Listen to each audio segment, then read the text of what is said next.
ভাবুন তো, শুধু একটি ফুটবল ম্যাচ দেখার জন্য আপনাকে খরচ করতে হবে প্রায় ৯ লাখ টাকা। ঠিক শুনছেন, ২০২৬ বিশ্বকাপ ফুটবলের ফাইনালের সবচেয়ে সস্তা টিকিটের দামই এখন আকাশ ছোঁয়া। আগামী রবিবার নিউ জার্সির মেটলাইফ স্টেডিয়ামে ফিফা বিশ্বকাপ ২০২৬-এর ফাইনালে মুখোমুখি হতে যাচ্ছে স্পেন ও আর্জেন্টিনা। এই ফাইনালকে ঘিরে পুরো বিশ্ব জুড়ে উত্তেজনা তুঙ্গে, আর সেই উত্তেজনার প্রতিফলন দেখা যাচ্ছে টিকিটের বাজারেও। যুক্তরাষ্ট্র ভিত্তিক টিকিট বিক্রয় প্ল্যাটফর্ম টিকপিকের তথ্য অনুযায়ী বর্তমানে সবচেয়ে কম দামের টিকিট বিক্রি হচ্ছে $৬,৯৪৩, যা বাংলাদেশি টাকায় প্রায় ৮,৬০,০০০ টাকা। বসুন্ধরা টিস্যু, অশুদ্ধতার বিরুদ্ধে এক বিন্দুও ছাড় নয়।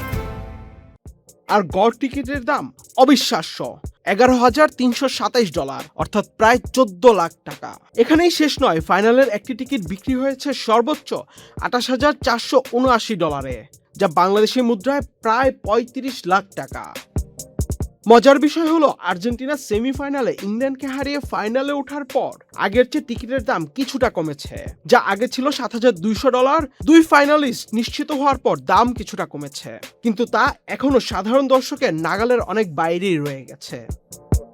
এই ফাইনালের টিকিটের দাম এখন যুক্তরাষ্ট্রে অনুষ্ঠিত যে কোনো ক্রীড়া ইভেন্টের ইতিহাসে সর্বোচ্চ গড় টিকিট মূল্য হিসেবে রেকর্ড গড়েছে।